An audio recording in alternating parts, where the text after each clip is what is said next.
नमस्कार, मैं हूं पूनम यादव और स्वागत है आपका सुशीला एजुकेयर में। आज का हमारा टॉपिक है फंडामेंटल राइट्स, मूल अधिकार। ये जो वीडियो है ये पार्ट 3 है। इससे पहले भी 2 पार्ट्स आ चुके हैं। अगर आपने वो नहीं देखे हैं तो मैं डिस्क्रिप्शन में उनका लिंक दे दूंगी, वो जरूर देखिए। अगर आप पार्ट 1 और 2 नहीं देखेंगे तो फिर पूरा टॉपिक आपको अच्छे से समझ नहीं आएगा। आज के इस लेक्चर में हम लोग डिस्कस करने वाले हैं आर्टिकल 29 से लेकर और आर्टिकल 35 तक। और आर्टिकल 29 और 30 में हम लोग डिस्कस करने वाले हैं संस्कृति और शिक्षा से संबंधी अधिकार, कल्चरल एंड एजुकेशनल राइट्स। उसके बाद आर्टिकल 32 में हम लोग डिस्कस करने वाले हैं संवैधानिक उपचारों का अधिकार, right to constitutional remedies. Right to constitutional remedies के अंडर 5 तरह की रिट्स आती है, वो भी हम लोग डिस्कस करेंगे, जो कि बहुत ही इंपॉर्टेंट है, ना कि सिर्फ एग्जाम पॉइंट ऑफ व्यू से। ये एक भारतीय नागरिक होने के नाते हमें अपना अधिकार पता होना बहुत जरूरी है, ताकि कोई हमारे ऊपर अत्याचार ना कर सके। उसके बाद जो हम डिस्कस करेंगे वो है आर्टिकल 33, 34 और 35। तो आज के लेक्चर में हम लोग ये सब टॉपिक्स डिस्कस करेंगे। तो चलिए स्टार्ट करते हैं। तो आज जो हम लोग फर्स्ट जो आर्टिकल डिस्कस करेंगे वो है आर्टिकल 29। और ये किसके अंडर आता है? ये संस्कृति और शिक्षा संबंधी अधिकार, आर्टिकल 29 और 30। कल्चरल एंड एजुकेशनल राइट्स, ये आर्टिकल 29 और 30 इसी के अंडर आते हैं। इस तरह से हम लोग कह सकते हैं कि आर्टिकल 29 और 30 ये दोनों संस्कृति और शिक्षा संबंधी अधिकार से संबंधित हैं। तो आर्टिकल 29 है, ये क्या कहता है, ये किससे संबंधित है? ये अल्पसंख्यक वर्ग है, उनके हितों का संरक्षण से संबंधित है। मतलब माइनॉरिटीज जो वर्ग है उनके हित के लिए, उनके प्रोटेक्शन से संबंधित ये आर्टिकल है। तो देखिए, सबसे पहले ये आर्टिकल है अल्पसंख्यक से संबंधित, माइनॉरिटी से संबंधित। तो माइनॉरिटी क्या होती है वो हम लोग समझ लेते हैं। तो माइनॉरिटी है, ये देखिए हमारे देश में 6 धर्म, 6 जो रिलीजन है वो इसी के अंडर आते हैं। किसमें? माइनॉरिटीज में। पहला है मुस्लिम, क्रिश्चियंस, सिख, जैन, बुद्धिस्ट और पारसीज। ये 6 धर्म हैं, ये माइनॉरिटीज के अंदर आते हैं। तो आर्टिकल 29(1) है, ये क्या कहता है? देखिए, जो माइनॉरिटीज हैं उनकी सभी की अपनी भाषा होती है, लिपि होती है, अपनी संस्कृति होती है। तो भारत के जो प्रत्येक नागरिक है उसको अपनी विशिष्ट जो भी भाषा है, उसकी लिपि है, उसकी संस्कृति है, उसको बनाए रखने का अधिकार है। ये किस में कहा गया है? ये कहा गया है 29(1) आर्टिकल में। इसके अलावा जो 29(2) आर्टिकल है, 29 का क्लोज 2 है आर्टिकल, उसमें क्या कहा गया है? उसमें कहा गया है कि राज्य द्वारा पोषित या फिर राज्य निधि द्वारा सहायता प्राप्त कोई भी शिक्षण संस्थान है। देखिए, यहाँ पर शब्द प्रयोग हुआ है राज्य द्वारा पोषित और राज्य द्वारा सहायता प्राप्त। तो देखिए, राज्य द्वारा पोषित तो वो होता है जिसमें जो सारे पैसा है वो सरकार देती है जिस शिक्षा संस्थान में, और राज्य निधि द्वारा सहायता प्राप्त वो होता है जिसमें कुछ पैसा सरकार देती है। तो इस तरह से राज्य द्वारा पोषित या राज्य निधि द्वारा सहायता प्राप्त कोई भी संस्थान है, उसमें प्रवेश के लिए धर्म, मूलवंश, जाति या फिर भाषा के आधार पर किसी भी वर्ग को, अल्पसंख्यक वर्ग को वंचित नहीं रखा जाएगा। तो देखिए, हमने आर्टिकल 15 है उसमें पढ़ा था धर्म, मूलवंश, जाति, जन्म स्थान वगैरह के आधार पर भेदभाव नहीं किया जाएगा। लेकिन इसमें एक नया शब्द जुड़ा है, भाषा। इसमें भाषा के आधार पर भी किसी को वंचित नहीं रखा जाएगा। और यहाँ पर मैंने बता दिया कि माइनॉरिटी या फिर हम लोग कहें अल्पसंख्यक वर्ग में जो 6 धर्म है वो आते हैं, मुस्लिम, क्रिश्चियन, सिख, जैन, बुद्धिस्ट और पारसीज। लेकिन जो हिंदू धर्म है हमारा, ये वैसे तो बहुसंख्यक है, ये सब बहुसंख्यक है, लेकिन जम्मू कश्मीर, पंजाब, नागालैंड, मेघालय, मिजोरम, अरुणाचल प्रदेश और लक्षद्वीप, इन क्षेत्र में ये हिंदू हैं, ये अल्पसंख्यक माइनॉरिटी के रूप में होते हैं। तो इस तरह से हमने अपना आर्टिकल 29 कंप्लीट किया। नेक्स्ट जो आर्टिकल आता है वो है आर्टिकल 30, अनुच्छेद 30। इसमें क्या कहा गया है? यह शिक्षा संस्थाओं की स्थापना एवं प्रशासन करने का अल्पसंख्यकों का अधिकार। Right of minorities to establish and administrative educational institutions. इसका क्या अर्थ हुआ? इसका अर्थ हुआ कि जो शिक्षण संस्थाएं हैं, जो एजुकेशनल इंस्टीट्यूट्स हैं, उनकी स्थापना और उनका प्रशासन करने का अल्पसंख्यकों को अधिकार है। वो किस तरह का अधिकार है? वो आर्टिकल 31 और आर्टिकल 30 का 2 क्लोज इसमें बताया गया है। अनुच्छेद 30(1) ये क्या कहता है कि कोई भी जो वर्ग है हमारा अल्पसंख्यक का, वो उसको धर्म या फिर भाषा के आधार पर अल्पसंख्यक वर्ग है उसको उसकी रुचि के अनुसार शिक्षा संस्थाओं की स्थापना करने का और प्रशासन करने का अधिकार है, जो कि आर्टिकल 30 के अंतर्गत है। तो अनुच्छेद 30(2) है, वो क्या कहता है कि जो शिक्षण संस्थाएं हैं उनको सहायता देने में धर्म और भाषा आधारित भी कोई भी अल्पसंख्यक वर्ग के लिए भेदभाव नहीं किया जाएगा। उनको प्रबंध के आधार पर कोई भी भेदभाव नहीं किया जाएगा उनको सहायता देने में। तो इस तरह से जो आर्टिकल 30 है वो हमें बताता है कि जो शिक्षण संस्थाएं हैं, एजुकेशनल इंस्टीट्यूट्स हैं, उनको प्रशासन और उनकी स्थापना करने का अल्पसंख्यकों का पूरा अधिकार है। तो देखिए, संस्कृति और शिक्षा संबंधी अधिकार में आर्टिकल 2 आते हैं, आर्टिकल 29 और 30। आर्टिकल 29 में हमने पढ़ा अल्पसंख्यक वर्ग है उसके हितों के संरक्षण के लिए जो विशिष्ट भाषा लिपि है उसको बनाए रखने का उनको प्रत्येक नागरिक को अधिकार है और उनको भाषा और लिपि के आधार पर वंचित नहीं रखा जा सकता। और आर्टिकल 30 में हमने पढ़ा जो शिक्षण संस्थाएं हैं उनकी स्थापना करने और उनका प्रशासन करने का अल्पसंख्यकों को अधिकार है। उसके बाद नेक्स्ट जो आर्टिकल है वो है आर्टिकल 31 अनुच्छेद 31। ये क्या है? ये संपत्ति का अनिवार्य अर्जन, कंपल्सरी एक्विजिशन ऑफ प्रॉपर्टी।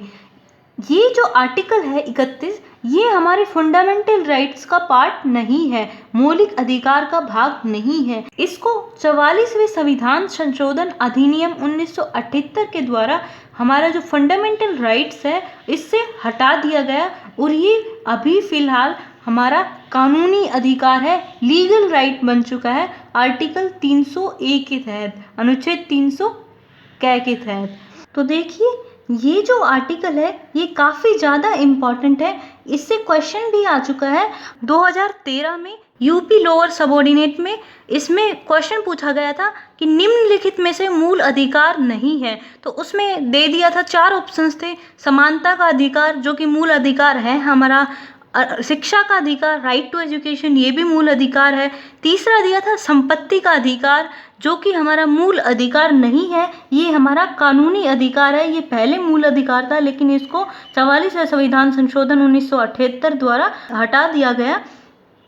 तो इस तरह से इसका करेक्ट आंसर हो जाएगा सी।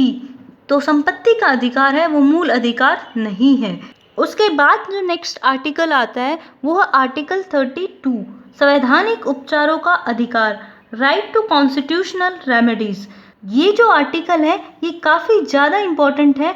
और ये क्यों इतना इम्पॉर्टेंट है? क्योंकि ये आर्टिकल 32 या फिर कहें अनुच्छेद 32, ये क्या कहता है कि अगर हमारे कोई भी फंडामेंटल राइट है, कोई भी मूल अधिकार है या फिर कहीं मौलिक अधिकार है, उसका हनन होता है तो उसके हनन होने की स्थिति में उसको वापस दिलाने के लिए आर्टिकल 32 का प्रयोग किया जाता है। एक तरह से जो फंडामेंटल राइट्स हैं, जो मौलिक अधिकार है, उनकी प्रोटेक्शन के लिए ये आर्टिकल है, उनका संरक्षण के लिए ये आर्टिकल है। तो जो डॉक्टर भीमराव अंबेडकर हैं उन्होंने भी ये बात कही है कि यदि मुझसे पूछा जाए कि संविधान में कौन सा अनुच्छेद सबसे महत्वपूर्ण है जिसके बिना संविधान निरर्थक हो जाएगा, तो मैं इसके मतलब कि अनुच्छेद 32 के सिवाय किसी और अनुच्छेद का नाम नहीं लूँगा। यह संविधान की आत्मा है, उसका हृदय है। इस तरह से डॉक्टर भीमराव अंबेडकर ने भी संविधान की आत्मा और हृदय कहा है आर्टिकल 32 को, heart and soul of the constitution. तो अब आपको समझ आ ही गया होगा कि ये आर्टिकल हमारे लिए कितना ज़्यादा इम्पॉर्टेंट है, कितनी ज़्यादा इसकी अहमियत है। तो जो आर्टिकल 32 है इसके अंतर्गत 5 प्रकार की रिट्स जारी की जा सकती है और जो ये रिट्स जारी की जाती है ये आर्टिकल 32 है, आर्टिकल 32 है जो कि हम पढ़ रहे हैं अभी फिलहाल, इसके तहत तो सुप्रीम कोर्ट द्वारा जारी की जाती है। और आर्टिकल 226 है, इसके तहत हाई कोर्ट द्वारा जारी की जाती है। तो देखिए आर्टिकल 32 और आर्टिकल 226, आर्टिकल 32 के तहत सुप्रीम कोर्ट द्वारा जारी की जाती है और आर्टिकल 226 के तहत हाई कोर्ट के द्वारा जारी की जाती है। तो इन दोनों में मतलब कि सुप्रीम कोर्ट, उच्चतम न्यायालय और हाई कोर्ट, उच्च न्यायालय, इन दोनों के रिट जारी करने में अंतर क्या है, इनके अधिकारों में अंतर क्या है। तो जो आर्टिकल देखिए सुप्रीम कोर्ट है वो 32 के तहत जारी करता है और जो हाई कोर्ट है या फिर कहें उच्च न्यायालय है ये 226 के तहत जारी करता है। और इसमें क्या अंतर है कि जो सुप्रीम कोर्ट है ये केवल जो मूल अधिकार है, जो फंडामेंटल राइट्स है, उन्हीं का अगर वोलेशन होता है, उन्हीं का अगर उल्लंघन होता है तभी ये आर्टिकल 32 का प्रयोग करके रिट जारी करता है। लेकिन जो हाई कोर्ट है वो मूल अधिकारों के साथ साथ अन्य प्रकार के भी कोई मामले होते हैं तो उनमें भी रिट जारी करता है। इसके अलावा अगर कोई भी अगर मामला है, कोई भी मांग है वो उचित है तो जो सुप्रीम कोर्ट है ये बाध्य है रिट जारी करने के लिए। लेकिन वहीं जो हाई कोर्ट है ये बाध्य नहीं है, ये अपना उपचार या फिर कहीं उपाय सुझा सकता है लेकिन ये बाध्य नहीं है। और जो उच्चतम न्यायालय है या फिर कहीं सुप्रीम कोर्ट है ये हाई कोर्ट के अगेंस्ट भी क्या कर सकता है, उत्प्रेषण रिट जारी कर सकता है। उत्प्रेषण रिट क्या होती है ये हम लोग आगे पढ़ेंगे। लेकिन जो हाई कोर्ट है ये सुप्रीम कोर्ट के खिलाफ के विरुद्ध रिट जारी नहीं कर सकता, इसको कोई शक्ति प्रदान नहीं है कि वो, हाई कोर्ट है इसको कोई शक्ति प्रदान नहीं है कि वो सुप्रीम कोर्ट के विरुद्ध जाकर रिट जारी करे। तो आइए जानते हैं कौन सी 5 प्रकार की रिट होती है। सबसे पहले तो रिट क्या होती है ये समझते हैं। रिट या फिर हम लोग रिट होती है, ये एक तरह के उपचार होते हैं, एक तरह की रेमेडीज होती हैं। जब हमारा फंडामेंटल राइट्स का हनन होता है तब इनका प्रयोग किया जाता है। तो जो 5 प्रकार की रिट है वो आइए हम लोग पढ़ते हैं सीरियल वाइज। तो इसमें जो फर्स्ट जो रिट है वो है बंदी प्रत्यक्षीकरण, हबीस कोर्पस। इसका क्या अर्थ हुआ, देखिए बंदी का अर्थ होता है कैदी और प्रत्यक्षीकरण का अर्थ होता है को प्रस्तुत किया जाए। तो इसका क्या अर्थ हुआ कि जो बंदी है, जो कैदी है उसको प्रस्तुत किया जाए। तो जो न्यायालय है वो आदेश देता है कि 24 घंटे के भीतर जो बंदी बनाया गया है, जिसको अरेस्ट किया गया है, उसको न्यायालय के समक्ष, न्यायालय के सामने प्रस्तुत किया जाए। क्यों प्रस्तुत किया जाए, ताकि जो न्यायालय है उसको जो अरेस्ट किया गया है उसके कारणों का विचार कर सके, उसके आधारों पर विचार कर सके। और अगर उसको विधि सम्मत न हो, इसका अर्थ हुआ कि अगर उसको कानूनी रूप से सही नहीं हो अरेस्ट करना तो फिर उसको मुक्त कर दिया जाता है, उसको छोड़ दिया जाता है। तो इस तरह से बंदी प्रत्यक्षीकरण है ये फर्स्ट रिट है। नेक्स्ट जो रिट है वो है परमादेश, मैंडमस। इसका क्या अर्थ हुआ, देखिए यहाँ से सबसे ही अर्थ निकल रहा है परम प्लस आदेश। परम का अर्थ होता है सर्वोच्च। यहाँ पर जो न्यायालय है वो बोल रहा है हम आदेश देते हैं। तो वो किसको आदेश दे रहा है, वो दे रहा है एक लोक अधिकारी को। तो इस तरह से जो ये रिट है ये कहाँ पर प्रयोग होती है, एक लोक अधिकारी के लिए, सरकारी व्यक्ति के लिए। कहाँ पर, अगर कोई सरकारी अधिकारी है और जिस कार्य को करने के लिए वो बाध्य है और उस कार्य को करने से वो इनकार कर देता है, मतलब कि अपनी जो ड्यूटी है उसको परफॉर्म करने के लिए मना कर देता है, तब जो न्यायालय है वो ये रिट जारी करती है कि हम आदेश देते हैं, मतलब परम आदेश की वो अपने कार्य को परफॉर्म करे, उसके लिए ये रिट जारी होती है। परमादेश, मैंडमस, मतलब कि पब्लिक ड्यूटी परफॉर्म करने के लिए, जिस कार्य को करने के लिए वो बाध्य है उस कार्य को करवाने के लिए आदेश दिया जाता है। अगर वो इनकार कर देता है तो किसके द्वारा, न्यायालय के द्वारा। उसके बाद नेक्स्ट जो रिट आती है वो है प्रतिषेध, प्रोहिबिशन। ये जो रिट है प्रतिषेध, ये वरिष्ठ न्यायालय द्वारा अधीनस्थ न्यायालय को, मतलब कि जो सुप्रीम कोर्ट है, यहाँ पर मान लीजिए वरिष्ठ सबसे सुप्रीम कोर्ट है वो अपने अधीनस्थ न्यायालय, मान लीजिए यहाँ पर हाई कोर्ट हो गया, फिर हाई कोर्ट द्वारा डिस्ट्रिक्ट कोर्ट हो गया, तो इस तरह से जो वरिष्ठ न्यायालय है वो अपने अधीनस्थ न्यायालय या फिर अर्ध न्यायिक कोई भी संस्था है उसके विरुद्ध जारी करता है। और क्यों जारी करता है, क्या इसका उद्देश्य है? अगर कोई अधीनस्थ न्यायालय है, लोअर कोर्ट है, वो अपने अधिकार जो क्षेत्र है उससे बाहर कोई कार्य कर रहा है तो उसको रोकने के उद्देश्य से ये रिट जारी की जाती है। और जो ये रिट है ये जब जारी की जाती है जब वो कार्रवाई चल रही हो, जब जो अधीनस्थ न्यायालय है उसने अपना फैसला नहीं सुनाया हो, तब ये रिट जारी की जाती है। इसका उद्देश्य है वो उस कार्यवाही को रोकना होता है। उसके बाद नेक्स्ट जो रिट है वो है उत्प्रेषण सरसोरारी। ये क्या है, ये किससे संबंधित है? ये भी जो रिट है ये भी सेम इसी तरह है, लेकिन इन दोनों में कुछ डिफरेंसेस है। जैसे ये जो रिट है ये भी वरिष्ठ न्यायालय जो अपर कोर्ट है उसी के द्वारा जारी की जाती है। किसको? अधीनस्थ न्यायालय को, मतलब कि लोअर कोर्ट को। और ये जो रिट है उत्प्रेषण, ये कब जारी की जाती है? इसका उद्देश्य है अगर अधीनस्थ न्यायालय है, लोअर कोर्ट है, वो अपने अधिकारिता का उल्लंघन कर रहा है तभी जारी की जाती है। और ये जो रिट है इन दोनों में डिफरेंस क्या है? ये भी तभी जारी की जाती है जब वो अधिकारिता का उल्लंघन कर रहा हो, और ये भी तभी जारी की जाती है। और ये भी वरिष्ठ न्यायालय द्वारा अपने अधीनस्थ न्यायालय को जारी की जाती है, और उत्प्रेषण भी वरिष्ठ न्यायालय द्वारा अधीनस्थ न्यायालय को ही जारी की जाती है। लेकिन इन दोनों में मेन डिफरेंस क्या है?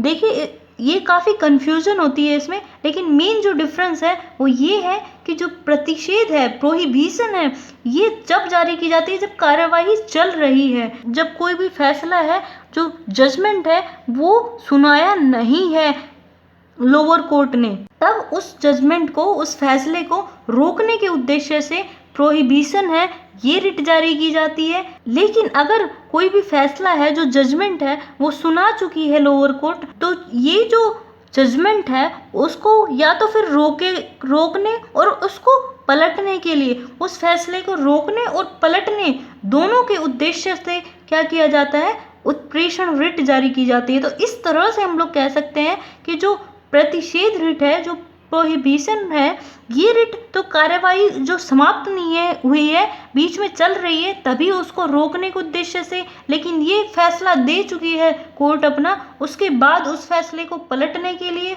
उसको रोकने के लिए, जब कार्रवाई समाप्त हो चुकी होती है उसके बाद जो रिट जारी की जाती है वो होती है उत्प्रेषण रिट, सरसोरारी। तो इस तरह से इसका डिफरेंस इजीली हम लोग समझ सकते हैं। ये जो है ये फैसला होने के बाद जारी की जाती है, बल्कि और ये है ये फैसला होने से पहले जब कार्यवाही चल रही होती है तब जारी की जाती है। इसके बाद नेक्स्ट जो रिट है वो है क्वो वारंटो, अधिकार प्रच्छा। ये क्या है? ये देखिए, इसको समझना काफ़ी आसान है। अगर मान लीजिए आप क्लास 12th में एडमिशन लेते हैं तो उसके लिए क्या इम्पॉर्टेंट है कि आपके पास क्लास 11th की जो सर्टिफिकेट है किसी भी स्कूल से वो होनी चाहिए आपके पास, ताकि आप क्लास 12th में एडमिशन ले सको। लेकिन मान लीजिए आप बिना सर्टिफिकेट के क्लास 12th में एडमिशन ले लेते हैं, बिना मार्कशीट के क्लास 12th में एडमिशन ले लेते हैं, तो अगर और फिर उनको पता चलता है, तब वो स्कूल के प्रिंसिपल या फिर स्कूल का जो हेड है वो आपको स्कूल से हटा देंगे। क्यों हटा देंगे? क्योंकि आप 12th में एडमिशन ले रहे हैं और आपने गलत तरीके से एडमिशन लिया है, क्योंकि आपके पास क्लास 11th की मार्कशीट नहीं है।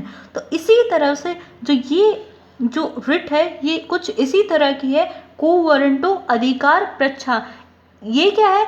ये है किस अधिकार से। इसका क्या अर्थ हुआ? अधिकार प्रच्छा, किस अधिकार से? मतलब कि इस जो रिट है अधिकार प्रच्छा, इसमें क्या कहा गया है कि कोई भी व्यक्ति है वो सरकारी पद ग्रहण कर लेता है, और जो सरकारी पद वो ग्रहण करता है वो अवैधानिक रूप से ग्रहण करता है, जो कि लीगली सही नहीं है, तो उसके विरुद्ध ये रिट जारी की जाती है कि आप इस पद पर किस अधिकार से हैं, और अगर वो अवैधानिक है तो उसको हटा दिया जाता है। तो इस तरह से ये अधिकार प्रच्छा जो रिट है ये प्रयोग की जाती है।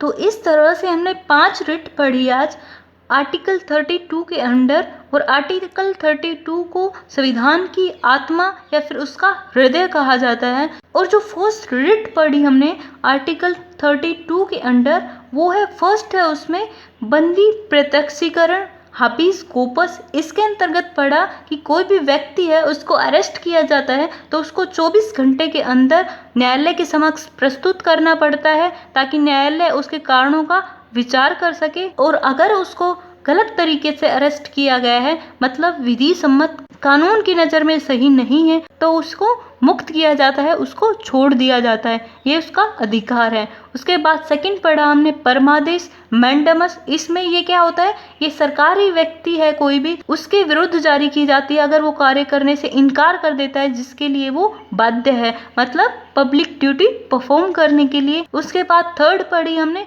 प्रतिषेध प्रोहिबिशन। ये क्या कौन जारी करता है, ये जो वरिष्ठ न्यायालय है, जो अपर कोर्ट है, वो जारी करता है। किसके लिए, अधीनस्थ न्यायालय के विरुद्ध, लोअर कोर्ट के विरुद्ध। कब, जब कोई भी कोर्ट है, लोअर कोर्ट है, उसने अपना जजमेंट सुनाया नहीं है, वो कार्रवाई चल रही है, तब उस फैसले को रोकने के लिए, उस जजमेंट को रोकने के लिए। उसके बाद हमने फोर्थ पढ़ा उत्प्रेषण सरसोरारी। ये कब जारी किया जाता है, ये भी अधीनस्थ न्यायालय के विरुद्ध ही जारी किया जाता है, वरिष्ठ न्यायालय या फिर कहें हम लोग अपर कोर्ट के द्वारा ही। और कब, जब वो कार्रवाई हो चुकी होती है या फिर फैसला दे चुका होता है लोअर कोर्ट, तब उस फैसले को रोकने के लिए भी और उस फैसले को पलटने के लिए भी। उसके बाद हमने फिफ्थ जो रिट पढ़ी वो है अधिकार परीक्षा को वारंटो। ये किस लिए जारी की जाती है, जब कोई भी व्यक्ति है वो सरकारी पद को ग्रहण कर लेता है और वो सरकारी पद को जो ग्रहण करता है वो लीगली सही नहीं होता है, अवैधानिक रूप से ग्रहण करता है, तब उसके विरुद्ध जारी की जाती है कि आपने किस अधिकार से इस पद को ग्रहण किया है, और अगर वो अवैधानिक है तो उसको हटा दिया जाता है। नेक्स्ट जो आर्टिकल है वो है आर्टिकल 33 अनुच्छेद 33। ये क्या है, ये संसद को शक्ति प्रदान करता है। किसके लिए, सशस्त्र बल है, आर्म्ड फोर्सेस है वो, और जो खुफिया एजेंसीज हैं वो, इन दोनों के ऊपर और भी कई अन्य हैं, इनके ऊपर फंडामेंटल राइट्स हैं, उनके लिए उनको जो प्रयोग है वो कुछ हद तक प्रतिबंध लगाया गया है, लिमिटेशंस लगाई गई है।